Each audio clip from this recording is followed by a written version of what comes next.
Welcome to Surviving on Wine and Cuss Words. I'm Emily. And I'm Charlotte. Quick warning before we get started for discussions of childhood sexual assault, sexual abuse, sexual violence, and discussions of just general Overall awfulness. abuse and awfulness. Yes. Trigger warning. So just keep that in mind before you continue on with this episode. But before we get into all that, I just want to start off with a little bit of a palate cleanser. Why don't you tell me about your week? Why don't you tell the people why we have these beautiful balloons? It was my birthday yesterday, and you're never too old for balloons. Never too old for balloons. We had dinner, and Emily brought a big pile of balloons into the restaurant, so they're back here. Not that I want to remember 51 forever, but oh, there they are. Balloons in my face. Yeah. But yes, I had a great birthday dinner. Good. Let's move them just a little. Yeah, maybe, so we don't hear the balloon rubbing the whole time. There we go. I think they're good. Did now. you get anything for your birthday that you liked? I got some wine. Ooh. I got some wine. Speaking of wine, what are you drinking? Well, what I'm drinking tonight, I finally found the unshackled Pinot Noir. I've been waiting on that one, and we haven't had it here, and they just got it in, and it's a good thing when you're on the text message chain of your local liquor store because they let you know it's in. And we went to pick some up, and it's actually very good. Nice. Mm-hmm. I would be joining you if I wasn't on that night shift life. It is like 6 a.m. for me. Right, so we are I'm again with drinking wine and coffee. Whoop, whoop. Mm-hmm. Well, that's the way it is. You'll get used to it. Yeah, At least definitely. it's not swing shift. Yeah. Mine's a swing shift life. So every other week you're trying to recover from days or trying to recover from nights. At least for a while you're going to be on straight nights. Yeah. So I mean, I'm happy about that. Can't complain. I'm here to support you. Yeah. Well, I guess let's go ahead and get into it.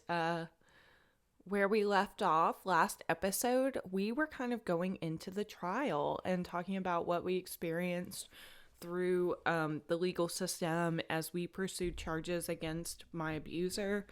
And we hadn't actually made it to the trial yet. We're kind of talking Right. about all the events that led up to the trial, the So, court system. Yesterday we discussed, or last episode we discussed the preliminary hearing, which was kind of the first time I ever had to face my dad in court.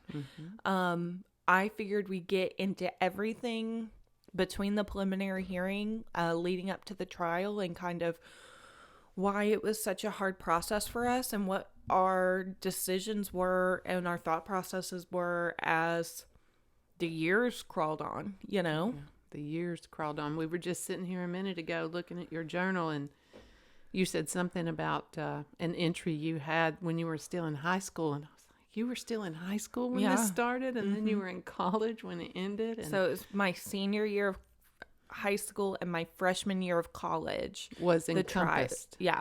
Was all part of the trial. And then it wasn't until like halfway through my sophomore year that we actually got through the sentencing and it was done with finally.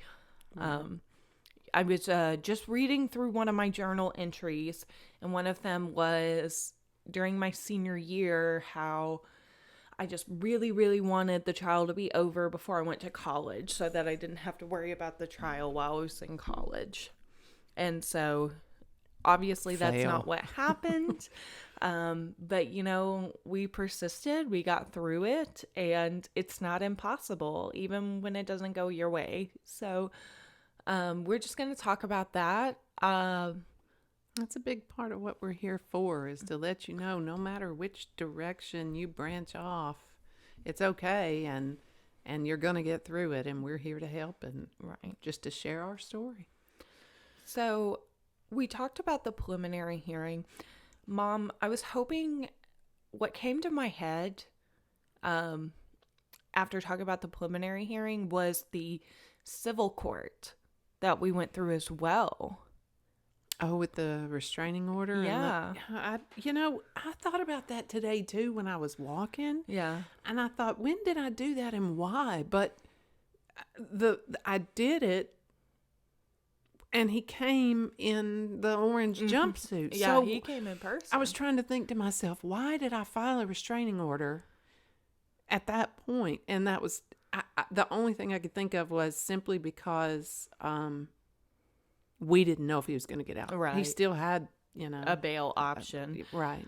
And so I think one thing that Mom did after the preliminary hearing was take the evidence from the preliminary hearing and make sure that his custody was revoked. Yes, so completely. that he couldn't bail out and say, well, it's my day. You know what I mean? Because legally, it would have been. I had to change it legally because, if he did, there were things that I needed to change because he was in jail and his responsibilities were falling by the wayside, and some of those were still attached to me. So I had to clean up some loose ends very, very early in the beginning. And the restraining order, of course, came from someone suggesting it, the lawyer suggesting that we do it simply because he owned firearms. Right. He's, we don't know his mental state. We don't know if he gets out what his mental state would be. We knew, or I had been told, I guess, that he could leverage his house, get loans and things like that. And there you were just need ways to protect get yourself. the money. Yeah. And that was a weird day because we did stand in family court. And he was there. I think he defended himself, or he was his own representation that day, and we asked for the restraining order, and it was approved. We got the restraining order, and there were things in there, like you said, that had to do with calling. I didn't want him calling. Right, you 'cause he can't could have call. You called. can't. I wanted all ties cut because I Right. knew he was going to try to talk you out Because of I what think you there had were done. some protections for me because I was the victim in the case, but there were no protections against my brother. Or There was us, there was one no else. reason that he was, legally blocked from talking to us. So that was one thing we did pursue, was to get that restraining order just in case. But that was another instance where, up close by the judge, I got to sit back in the pews. I didn't have to go up there. Yeah, but I that was think just you me. did. Yeah. Me and my lawyer. But, there are very selective memories sometimes, and unhappy memories I tend to put in the back of what I care to remember. And that one just popped up today for some reason. So it wasn't a pleasant memory, but I don't remember a lot of details. I remember him speaking for himself, and I remember us just going through the reasons we wanted it, and we got it. It was just, I'm shaking thinking about it. I'm sure I was standing up there shaking as well, So I think the reason that I remember it so clearly is because when he came walking down the aisle in the courtroom, we made eye contact. Because he didn't come from the back. And I smiled at him. And I remember being like, why did I just smile at him? But it was just like, oh, it's my dad. Like, hey, what's up? Yeah. And then I'm like, damn, fuck, what the hell? It's so weird. It's a lifetime It's so confusing. Yeah. To your body. Yeah, your body smiled. Like, you know what I mean? Yeah. Oh, I understand. I mean, there were plenty of things that I thought, what are you thinking? There were times that I would go into my own head and start feeling bad. Like, what the actual fuck? What are you feeling bad for? Because as an empath, a complete empath, there were times where I could compartmentalize. I had to. And I saw a human, individual, person who was taken away from their family, locked up into prison, and that automatically invoked this. I put myself in how someone else feels and how sad he must have been, or how angry or whatever, and you get these brief moments of and then flick yourself, and why are you saying this is no, that's the shitty part about being an empath. You put yourself in good people's positions, bad people's positions. You take on all the feelings, and that's a shitty part about it. Right. But I've learned to deal with it, which Yeah. is why I was asking you about forgiveness, because when I thought about that, And this we whole will thing definitely came talk down. about that. You know, when am I ever going to be able to forgive? Mm-hmm. You know, we talked last time about how Rebecca, the counselor, had said, no matter what, there's not a single feeling that you're feeling that's invalid or wrong. Mm-hmm. And, you know, some of the feelings that I was feeling, I felt were wrong, you know, and I was confused about some of them, because I told her one day, I said, I feel like I'm grieving. Mm-hmm. I feel like I've been at a funeral. Yeah. You know, through this arduous process, we continued the therapy. And she said, that's because you are grieving. You're grieving because your daughter lost her childhood. You lost your childhood daughter. You are grieving, you know? And because believe it or not, like, you're never going to look at me the same. right. I like, mean, there was just this thing that fundamentally changed. Mm-hmm. And it was a loss. Mm-hmm. It was a loss. So there are plenty of feelings to process, no matter where you are in the process yourself. There are so many feelings that you have to deal with, and that's what we're here to. One thing talk that I about. saw kind of reviewing journal entries from this time period in my life was that I was really struggling with missing my dad. Like, I missed him a whole lot because, you know, as he was my abuser, but then he was also my dad. And so you go through things, you know, the senior and he's year. gone. Right, exactly. And so it almost felt like losing a parent. Like, you did lose a parent. Right. You haven't, and Alex hasn't seen him Since the day before he was arrested. Yeah. I mean, you know, it's been except in court, or, Yeah. you know, you haven't talked to him or seen him. And since so, then, you like, did lose a parent. I just lost my dad. And that was kind of crazy to me, because you think about, you know, somebody you've known since before you can make memories, you know, always been there essentially. You know, I was a senior in high school thinking about, oh my God, like, my dad's not going to be at my graduation. Because we talked about it last time What? again, compartmentalizing. In order to survive these instances, everyone does different things. Some people repress the memories. Some people, they have all sorts of defense mechanisms, and compartmentalizing them is one. And you had a compartment where this was your dad, and you had a compartment where this was your abuser. Right. And the compartment where this was your dad, the person who would be at your high school graduation, the Right. person who would walk you down the aisle when you got married, the dad was gone. Yeah. So that whole compartment was empty.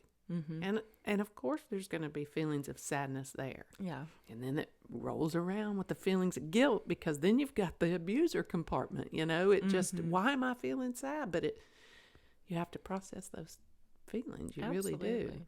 You know, it's not a quick process or an easy process, but So after the preliminary hearing, and it goes to a grand jury, if I'm not mistaken, grand jury indicted. meant to look at the charges. I know what it was. I looked them up, and it's on my phone right now. It's aggravated sexual battery, which was the gun, the young one, the highest. Then there were 4 counts of statutory rape by an authority figure. Okay. So when you took away the 4 incest, there were 5 charges total. Okay. Yeah.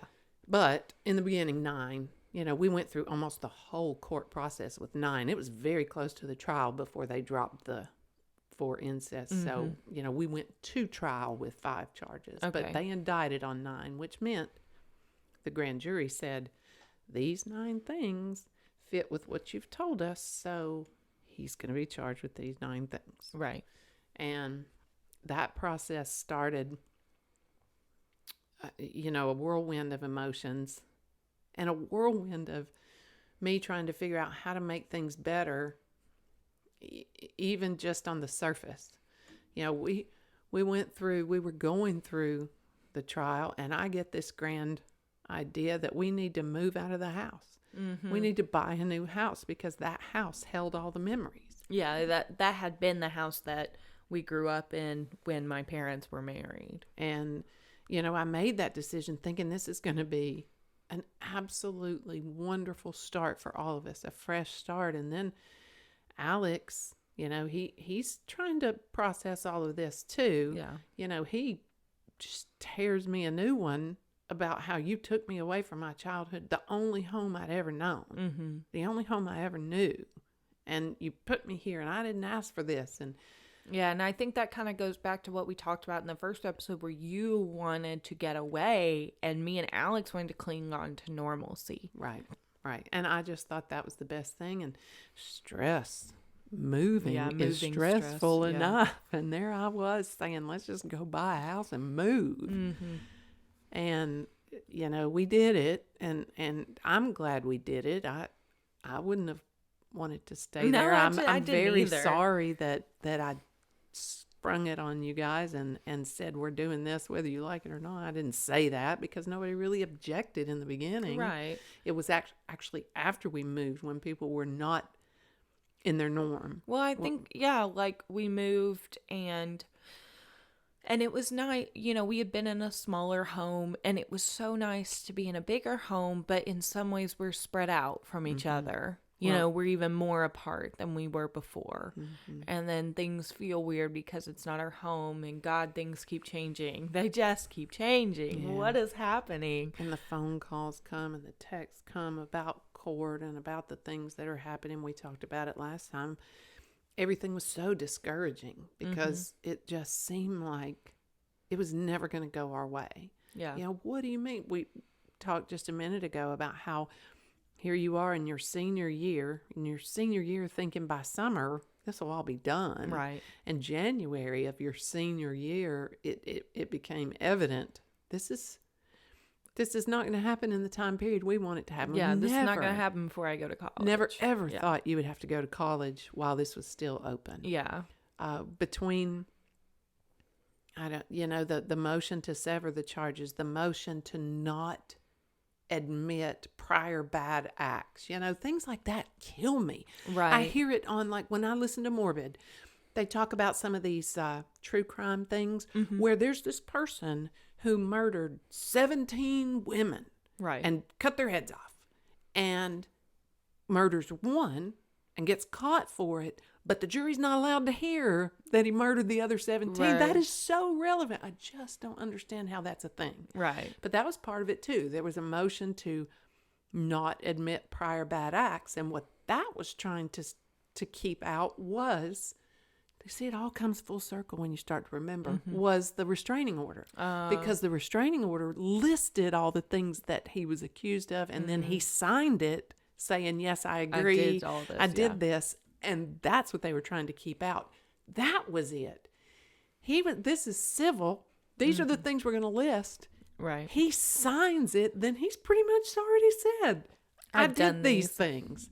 And so they tried to get that not admitted. And they tried to get the severance where, like you said. Can we go into detail about the severance? Go ahead and explain kind of what that means, of what the defense wanted with that, and kind of how that wasn't appropriate for our trial. For our trial, definitely not, because you have a history of grooming. It is going to become clearly evident to anyone who listens to this that he was trying to replace me. So there was this period of grooming, and the underlying part of the grooming was convincing you this was normal. Number one.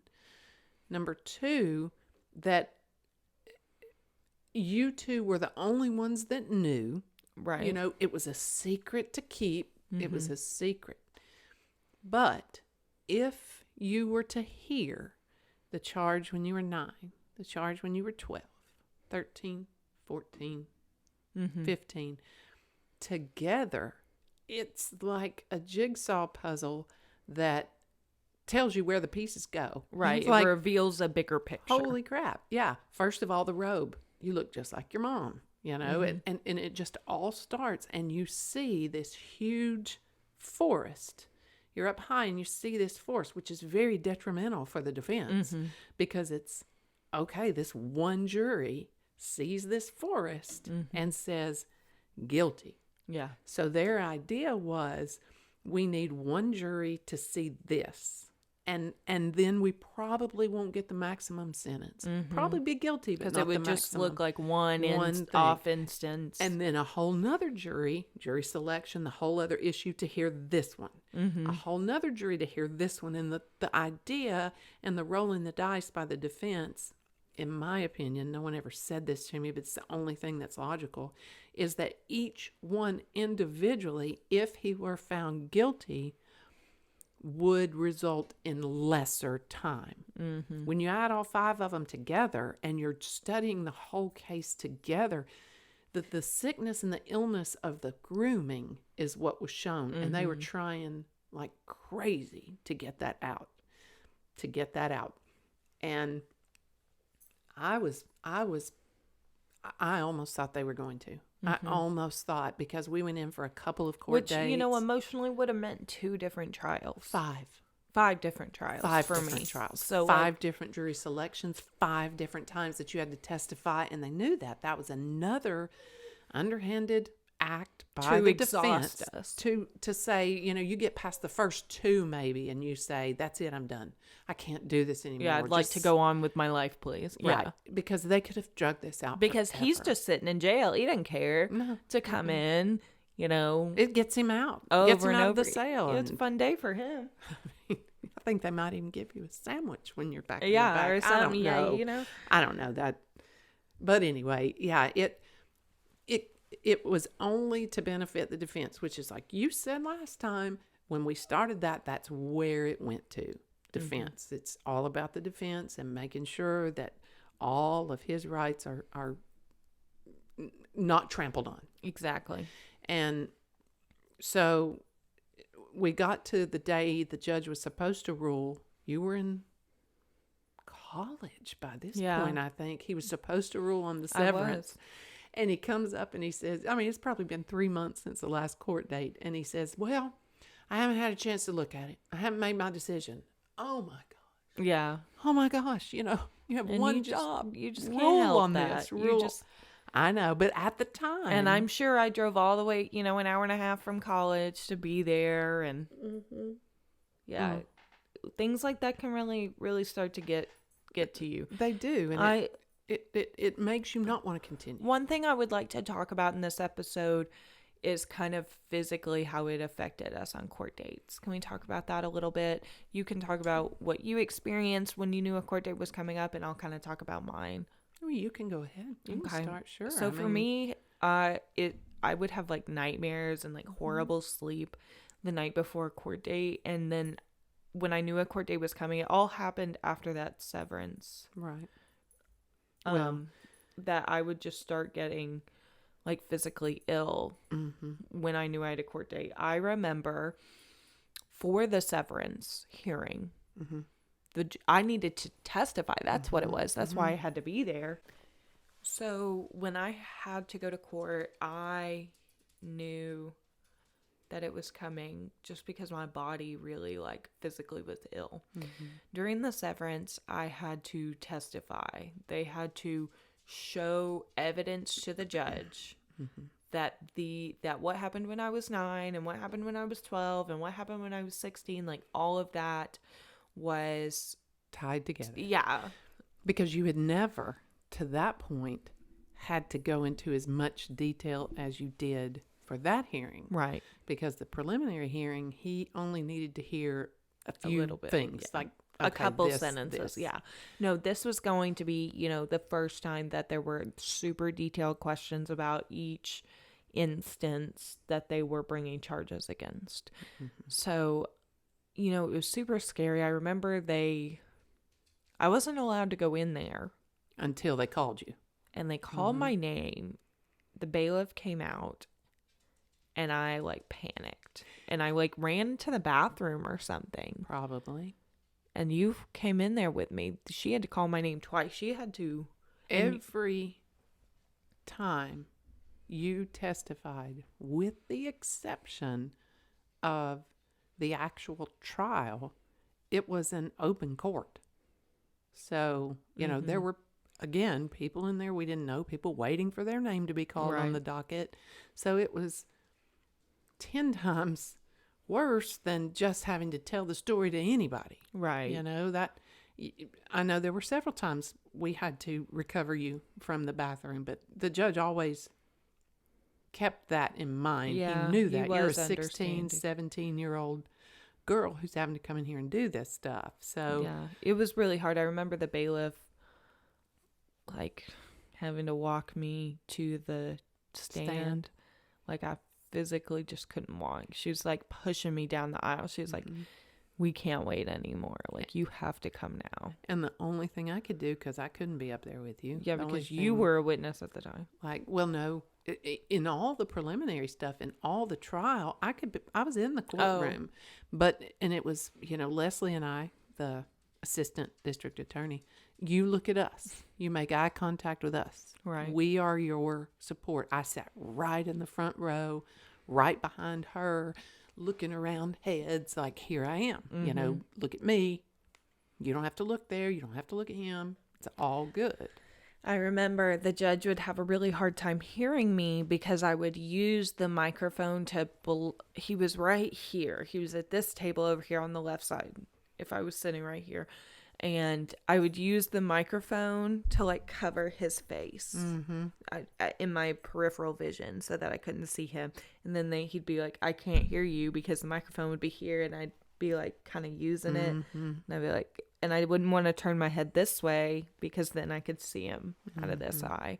And so it was just those little things that you do to protect yourself. And then, yeah, I just started getting sick, like very sick on trial days. So why don't you kind of talk about your experience for court dates? Mine, well, I mean, I'm an anxious person anyway, you know that. Yes. So I was very. I was always super anxious leading up to, got a court date, no matter what it was, whether you had to testify or whether I was just there by myself to hear what was going on. And I have a body full of tattoos because when I would leave a particularly harsh day where I really felt like we weren't heard, or I really felt like it might not go our way, I would go into the tattoo shop and just say, I don't care what you do. I don't care where you do it. I need this, which I, again, wouldn't recommend without consulting a therapist, because that's it's just a controlled form of cutting. It's like I needed to feel something other than how shitty I felt when I left the courtroom. So I got in that arena. None of them were to celebrate except for the end, the one that we have together, the warrior. That tattoo was to celebrate. We actually got that after the preliminary hearing. We got it very early because the severance hearing. Yeah. After they ruled that it was not gonna. So yeah, moving on. Like once we had the severance hearing, the judge did end up ruling that all of the charges. And this was the day. This was the day, and we are a year and a half into it. Yeah, I'm in college now. And we are sitting in the courtroom, me and you. You didn't have to testify this day. This was supposed to be another one of he's going to give his ruling. He gave his ruling, and when he spoke, for the first time in a year and a half, I felt like he was not being bamboozled. He saw, for real, He wasn't being tricked or manipulated because he made a statement. And the statement he made was, we were sitting together and I had my arm around you. And he looked at us and he said, it is clear to me, this is a grooming situation. I mean, he said, you can look at mother and daughter. They look alike. They act alike. He said, I find her to be Emily, to be an extremely credible witness. I see that this pattern started and would never have escalated without the pattern. We're going to hear this all in one trial. One jury's going to hear every charge. And that day when he made those statements, he saw us. He has seen us. He has been watching us the whole time. And you just don't know it because rulings he has to remain impartial. Oh my gosh. But that day when he made that ruling, which on the day you make the ruling, you don't have to remain impartial. On the day you make the ruling, you say, this is the ruling I make and this is why. And he said why. He said, because it's obvious there's a pattern. There's a pattern of grooming and escalating aggression, and you can't deny it. One trial. And that made me happy. That was a good day. I'm sure I made a Facebook post with, I think it was the If You CK wine that I toasted that night. You know, this was our win today. This was Emily going above and beyond with anything we ever thought she would have to do, and getting us a win. It was Emily getting us a win. He might have seen us together. He saw how we acted. He saw, that you look at me, you watch me, and so did everybody else. Stupid ass defense saw it too. And once we get to the trial, we'll get into why I said that. But, it was clear that you had a support system, and they were going to pull that support system down. Right. So the severance is not granted, and we are moving on to trial. Severance is not granted, and they say, when do you want to go to trial? Set a court date. And we sat there in joy and happiness and said, well, her finals will be over with this day, by December 12th, she'll be done with finals. She'll be home for Christmas break. Perfect week to do it. Yeah, I wouldn't have to miss any school. It was going to be perfect. It was great. And we were la, la, la, la, la, singing along, rolling along. And then we get the message about a week before the trial was supposed to start that it won't happen. And your mom Nanny and I, my mom, joke about this a lot, because the judge said, we're not starting a trial December 12th because that would be unfair to the jurors because they're sworn in on a 2-week basis. Oh, yeah. So and he said that's too close to Christmas. And we looked at each other and said, damn it. Christmas was on the 25th this year and nobody told us. Yeah. It's like, you knew that 2 weeks ago, a month ago, 4 years ago, it's going to be on the 25th. Why would you set a court date, a trial date for December 12th, and then just come up on the 12th and say, it's too close to Christmas? And it could be that as, time marched on, he realized how in-depth this trial was going to be. Maybe. How much evidence we had, because they ended up, there was a lot of evidence admitted in the trial that I didn't see until the day of the trial. Right. His cell phone. His friend came and testified. She didn't come willingly. Yeah. But, it was tragic to hear this perfect date that we've said is not there. But we went through that. We got through that. We pushed through that. We had another trial court date set for January. And middle of January, we got in there, and this was simply to set a trial date. Right. And we get in there in January, and they actually threw out the date of your spring break. And I'm like, don't get too excited, because if the defense sees you getting excited, they're going to say, I don't know, because they've done it before. Right. And they set the trial date to begin in March on your spring break. Yeah. Again, wouldn't have had to miss any school. Perfect. And again, they said, no, we're not ready. We're not ready. And that was very discouraging because, that was just very discouraging. Yeah, just at this point kind of feels like they're playing games. Yeah. And you're in your second semester of your first year at school, in college. So we're already to the 2-year mark. Yeah. We think we've got a trial, and we don't. And they push it back again. Not ready. Yeah. Okay. And when they started talking about when it would actually be, I played a little something with them, because I was afraid if I said this is a great week, they would pick the week after or the next week. So I kind of stayed back and just didn't say anything. And at first, he chose the week of your finals. And I kept my mouth shut. I said, it's great. We're good.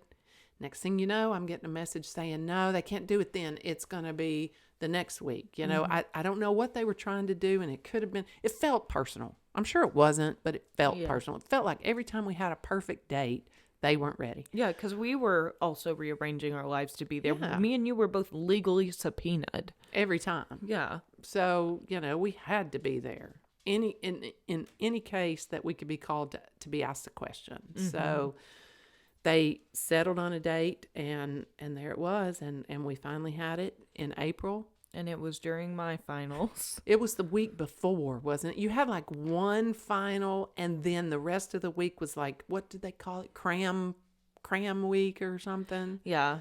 So it did end up being the week before finals, Mm-hmm. but It was really... spoiler alert. I missed one of them. You still Because I had to kicked go to ass the off... in both. Yeah. School and the court. And this was, and to judge and to give you a little insight about how frustrating all this scheduling stuff was, we got the deal in December after he made the ruling that it would be one trial, after they set it for December 12th. Mm-hmm. They made a deal. They said, we're 12 years, minimum of 9 served. Yeah, they offered What that do you to us. think? And after the rug being pulled out, discouragement, it's not going to start. But here's a deal. You said, I'm done. I want to get on with my life. Mm-hmm. 12 I years was is good. tired of having to leave school. Mm-hmm. That sucked. I was trying to make friends. I was trying to stay there. Right. And I told Leslie, I said, take it. We've done what we can do.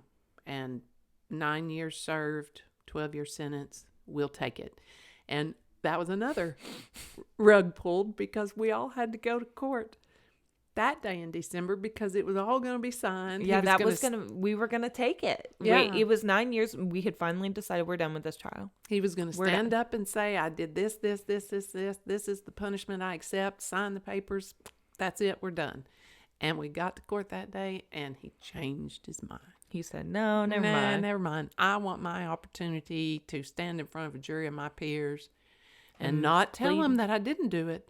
Tell them why it wasn't wrong. Right. Which is a whole nother episode. So we actually did get to the point where we told the district attorney, take it. I almost forgot about that. I guess I put that out of my head that Yeah. I was even to that point that I was ready to take a plea deal. Because it was so hard. And your back and forth was hard. All of it was hard. And we said yes. And we got to court. He said, no, I'm not doing it. Oh, my God. But yeah, he would do on. that stuff all the time. That was his game. And when we get to the trial episode, he absolutely continued playing games like that. All right, leading up to the trial, I'm trying to think. We had to meet with the district attorney to prepare for the trial. Do you remember the day that we sat in her office and wrote the whole timeline on that whiteboard? Yep. Because we had to get the timeline straight that she was clear on when everything happened from your perspective. She was clear on when everything happened from my perspective. And it was just hours of going through these awful details. Mm-hmm. Oh my God, it was terrible. The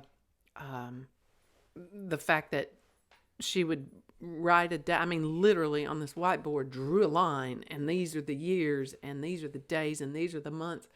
And she would point to something and say, how do you know this happened then? Well, because that was a day that I had a party with some friends and he didn't want me to go to that or whatever, these details and she would grill us on the details of why. Why do you know this happened then? Because it was Thanksgiving. Yeah. Thanksgiving or his birthday or whatever. Mm-hmm. And we did do that. And that day you were in a terrible mood that day. You were in a terrible mood. I wonder why. But I can tell you, she stuck you in her office while she and I went through my timeline in the conference room. She stuck you in her office to watch the forensic interview. Yes. She wanted you to watch that interview, and I just... And just to know, what I had said so that when the defense questioned me, I knew what I had testified to already. Which was the truth, but they didn't want to trip you up. One thing that I had to watch was my forensic interview from when I was 13. Because they were going to say, why'd you lie?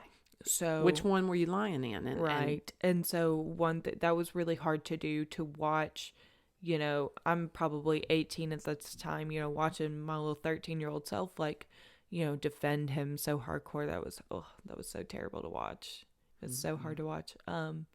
That's why you were in a bad mood. And I had to, I mean, I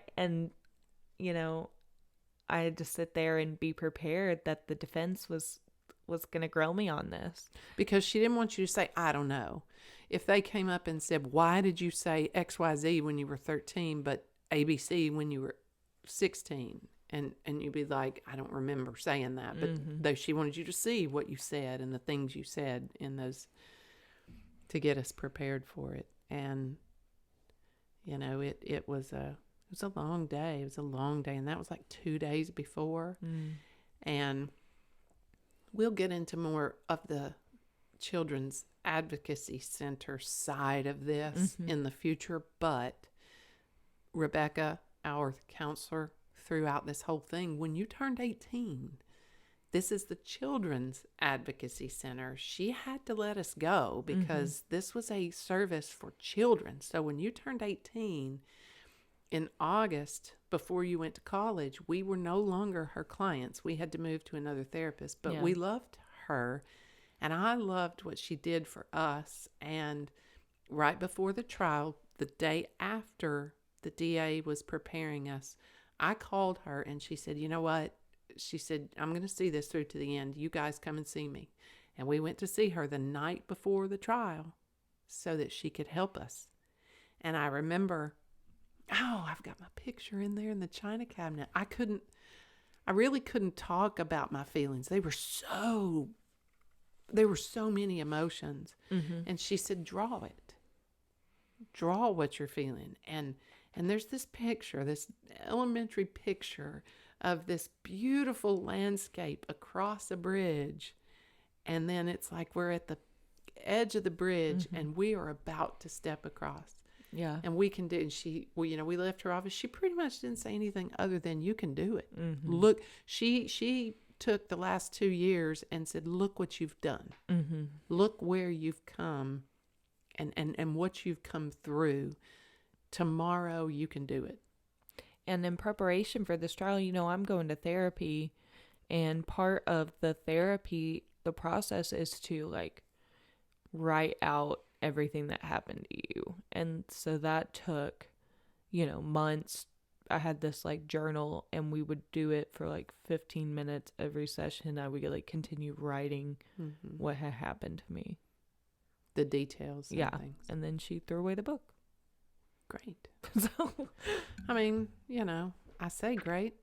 Yeah, the only way is through, And I remember thinking, God, this is so fucking stupid. I don't want to do this. There was one day I went and talked to her again.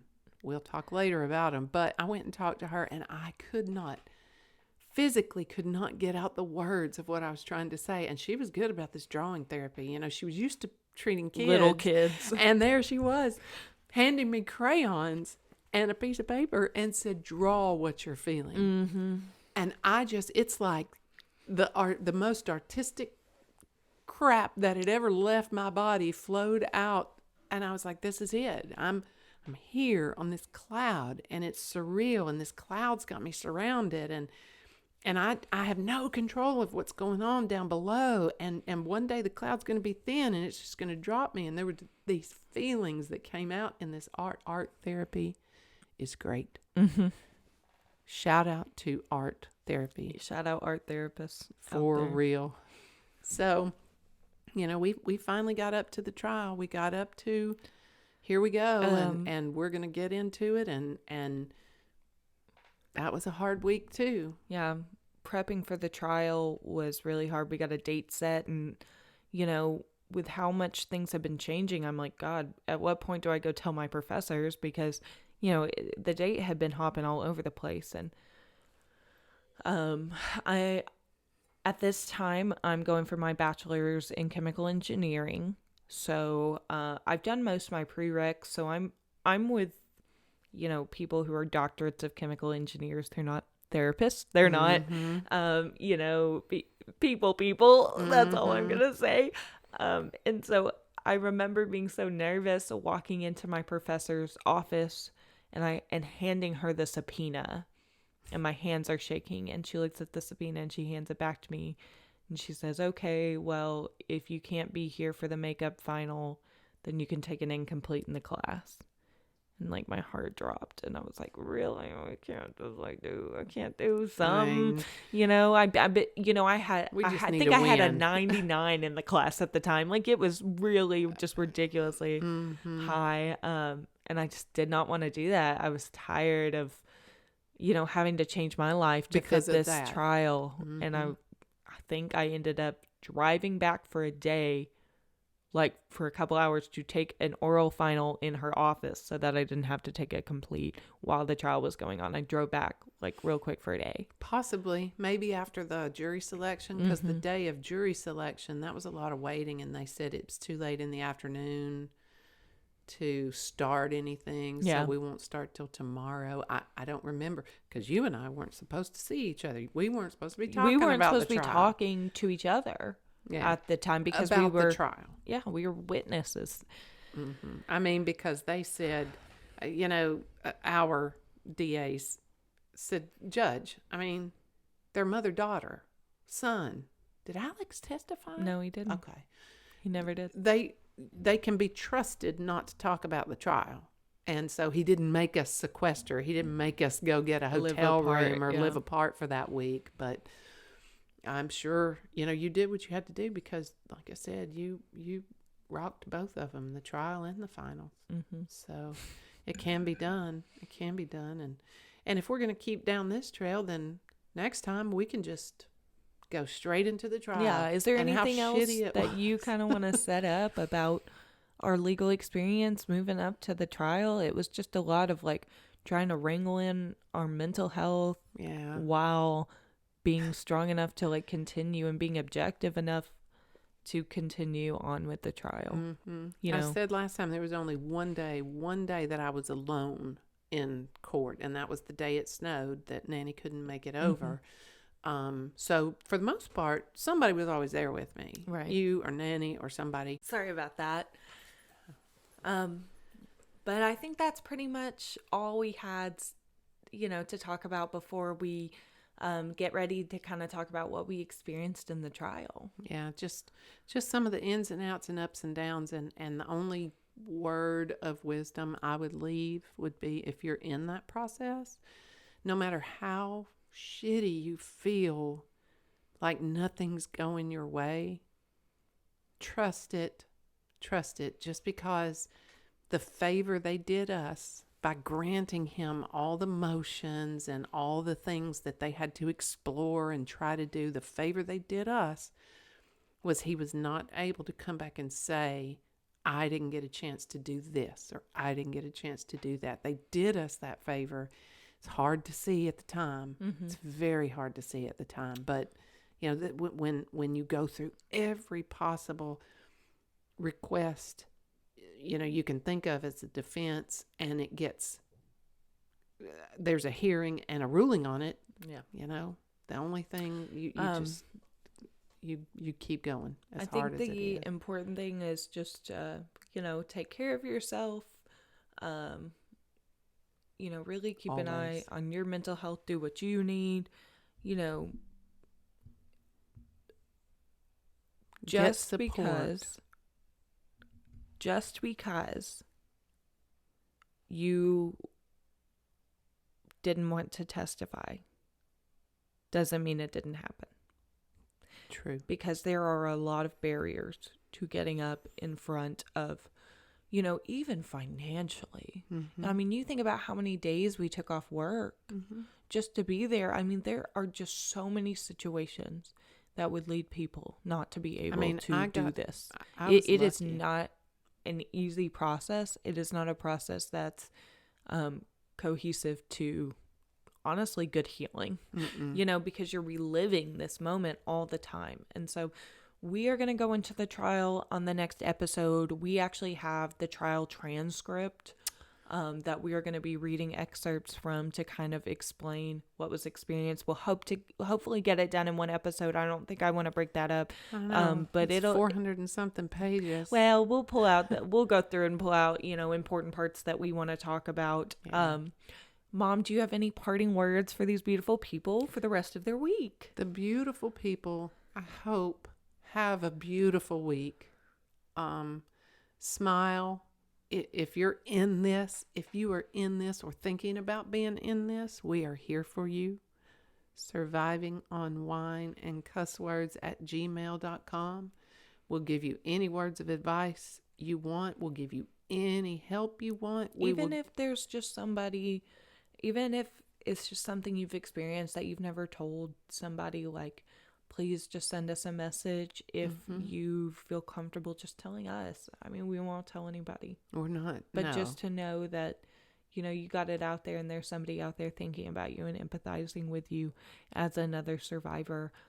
So please feel free to reach out. Please leave comments, leave a like if you're watching on YouTube, just because I love seeing that people are still watching this and still listening and still enjoying, appreciating these episodes, new episodes every Tuesday at noon.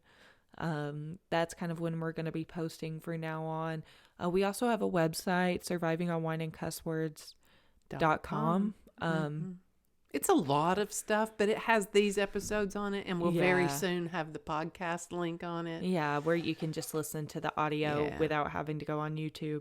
But I just love seeing the interactions, and I hope that this is helpful to you guys. It's helpful to somebody because 1 in 10 children suffer some form of child abuse. Right. That's a huge number. I think it's higher than that. The statistics last I've seen is that it was 1 in 4 boys and 1 in 3 girls. Okay, it's way higher than I thought then. Yeah.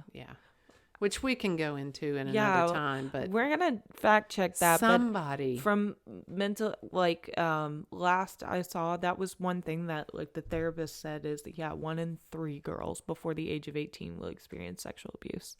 And so that's childhood sexual abuse because they're under the age of 18. Right. So, maybe I was thinking by an authority figure. Maybe. I don't know. We'll do the fact check. We'll look at it. We'll have the transcripts next time. And we'll kind of go into legal aspects. After that, we are actually looking to have a guest. We're going to have my boyfriend on the podcast to kind of talk about his experience as a friend of mine growing up, kind of what he saw and what he noticed. He's actually going to school for counseling. Yeah. So, he'd be a great person to have on an episode where I might cry. And we love to have him here. We can't wait. And you guys will love him too. Call us. Okay. Call it. Give us a ring. Write us. Email us. Yes. Comment. survivingonwineandcusswords@gmail.com. survivingonwineandcusswords.com. Check us out on YouTube, Instagram. We did start an Instagram just to post pictures, I guess. Like little selfies on the day that we do the recordings, because that lets people know that we're here. Yeah. And if you know anyone, we're here to help. We're here to help. All right, guys. It's going to be great. So. Have a wonderful week, and we will see you next Tuesday. Sorry. All right. See you next Tuesday. Cheers. Bye. Bye.